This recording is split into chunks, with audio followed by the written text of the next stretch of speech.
Всем привет, дорогие друзья, на канале Пейкмейкер. С вами, как всегда, я, Михаил. Приглашаю вас прослушать рубрику «История персонажей» из игры Mafia 2 Definitive Edition. Сегодня расскажу про Альберто Клементе.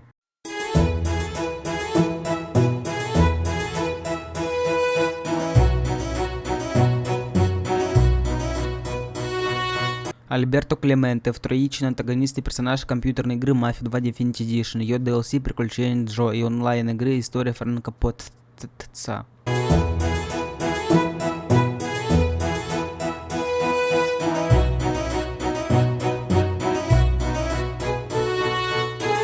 Является главой семьи Клементе. В 1920 году он убил капитана полиции Палермо по заказу своего дяди Сильвио Клементе и бежал в Empire Bay.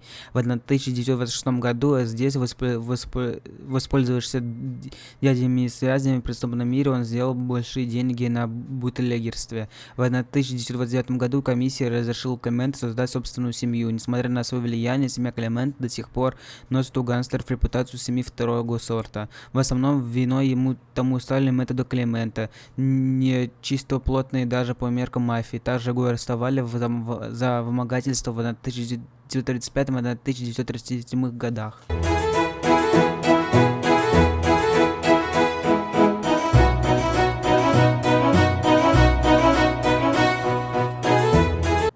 После войны Винчи и Моретти семья Винчи и новая семья Фальконе значительно ослабила, давая Клементе прибрать к рукам часть их бизнеса, что дало Альберти власть и деньги, но при этом он потерял уважение. Позже он принял сына своего, оставшего на Сицилию, друга Сильвио Томасино, Генри Томазино, и дал тому должность солдат в своей семье. В дальнейшем Клементе выкупил долю в принадлежащей Сидни Мэну, так Сомотрой компании, и начал через нее отмывать алкогольные деньги.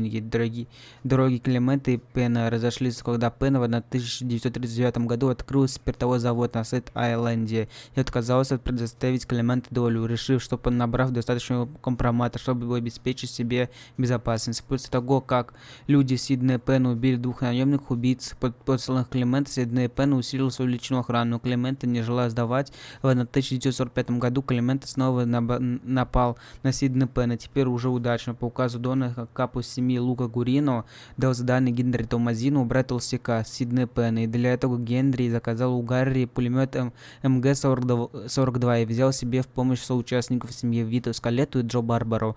На этот раз Пену не удалось выжить, расстреляв всю охрану. Толстяк изрешетили, а в завод сгорел дотла. Клементе был нечист душой, так же, как и его капо Лука Гурино. Сначала он хотел обмануть Вито и Джо, получив деньги и устранив их, но ничего не получилось. После того, как Вито поймали за расхищение талонов на бензин из УРЦ по заданию для Клементе, Альберто нанял для Вито адвоката всего за пару долларов, из-за чего Вито угодил за решетку. Джо к тому моменту успел покинуть Empire Bay, но при этом оставался в черном списке семьи Клементе. В 1950 году Дон семьи Фальконе, друг Альберто Карло Фальконе, попросил Клементе отзывать собак от Джо, как от соучастника своей семьи, чтобы тот мог спокойно находиться в городе, но на что Клемент согласился.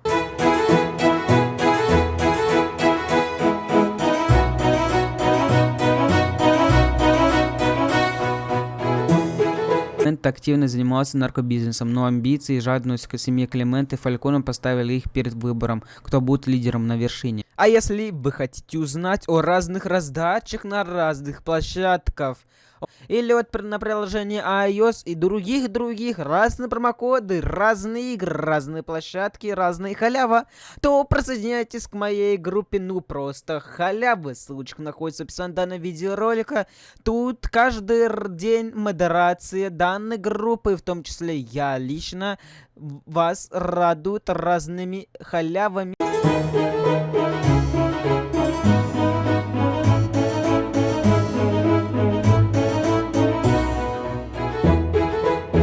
В 1951 году по приказу Альберто Клементе был похищен члены соучастники семьи Фальконе Харви Эппенсет и Антонио Бальзам.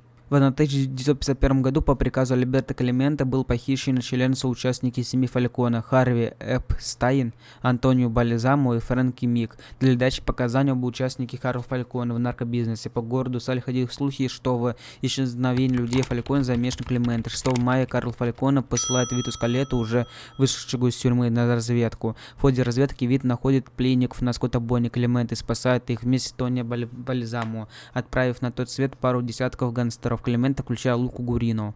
После спасения его людей Карл Фальконе решает устроить Клименте. Решает он сделать это с помощью Виты и Джо, который уже давно держит зуб на Клименте за прошлые грешки. 15 июня Альберто устроил собрание семьи в отеле Герб Эмпайра. Вита и Джо проникли в отель под видом уборщиков и заложили бомбу в конференц-зале, где происходило собрание. Бомбы сработали успешно, но Клименте, как назло, в это время отлучился в туалет. Когда же он вышел, то сразу понял, что произошло, и пустился в бегство из отеля. Но и наемники Фальконе успели нагнать его в гараже и далее отправились за ним в погоню по городу.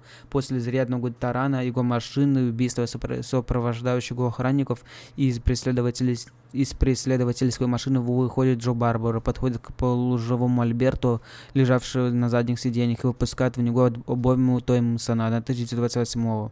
Теперь самый перерыв в безусловную жизнь Дона Клименте.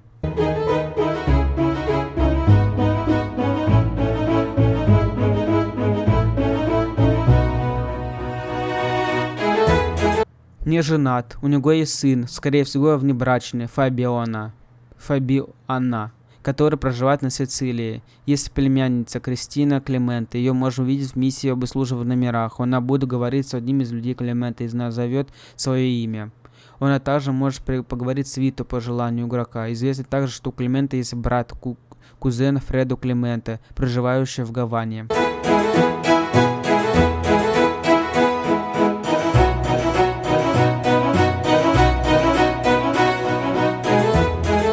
У него есть свой завод по производству мясных продуктов. На самом деле там происходят мелкие встречи, отмывание денег, уборка ненужных свидетелей и тому подобное. Этот завод достался ему в наследство от дяди Сильвио. Это единственное место в городе, прямо указывающее на владельца мафиозного дона. Если верить справкам Франческо Потенция, то Тони Балезамо был главным партнером Альберто. Штаб-квартира Клименте это заведение у Фредди. Клименте построил свою семью на страхе и покорности. В 5 главе, когда Лука Гурино говорит с боссом, Клименте бьет его при виде босса. Некоторые члены семьи кажутся испуганным и нервным. Этот факт сближает его с Марко Морелло из первой части, который также строил свою семью путем устрашения своих подчиненных. Альберто даже внешне очень схож с Доном Морелло. Также обоих сближают садистские методы их самих и приближенных. У Морелло Серджио, а у Альберто Лука. Рост Клименте 1182 сантиметра, 5,11 футов, а вес 72 килограмма. Клименте погиб ровно за месяц до своего 54-го дня рождения. Он живет в Хиллвуде. Его особняк находится буквально через дом от дома Эль Греко. В отличие от Фальконе и Винчи, Клименте не был напрямую знаком с Вито и, возможно, с Джо. Когда Вита и Джо смотрели зал заседания после того, как взорвалась бомба, они неожиданно обнаружили, что Клименте жив, в связи с чем Вита назвал его везунчиком. Это может быть отсылкой на Серджио Морелло, так как его прозвище было «Счастливчик», в связи с тем, что он чудом пережил множество покушений. Этот факт еще больше сближает Клименте с семьей Морелло. Внешне очень похож на босса реальной семьи Гамбино, Альберто Анастасия, который также является тёзкой Клименте. Где бы вы ни убили Альберто, сцена с его расстрелом всегда будет в одном и том же месте, хотя в файлах присутствуют 3 багованных сцены с разными местами смерти Альберто. В некоторых миссиях появляются гангстеры с внешностью молодого Клименте. Клименте владеет машиной Lancet 75 Hollywood цвета индиго, но не был замечен за ее вождение. В этом же автомобиле он был убит. Его племянница Кристина Клименте появляется в главе обслуживания в номерах. Предательство Джимми на постере миссии «Щедрая награда» наряду с Томом Броди и Селом Гравино сидит неизвестный человек с моделью Альберто. Упоминается Вито в «Мафии 3».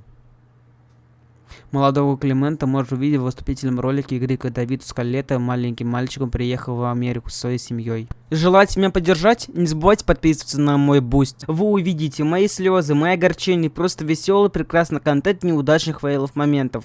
Ссылочка находится в описании данного видеоролика. На этом история про Альберто Климента из игры Mafia 2 Definite Edition подходит к концу. Всем спасибо за просмотр. Не забывайте выполнять действия, которые видите прямо на ваших экранах, а именно лайк, колокольчик и подписка на канал. С вами был Михаил с канала Fake Maker.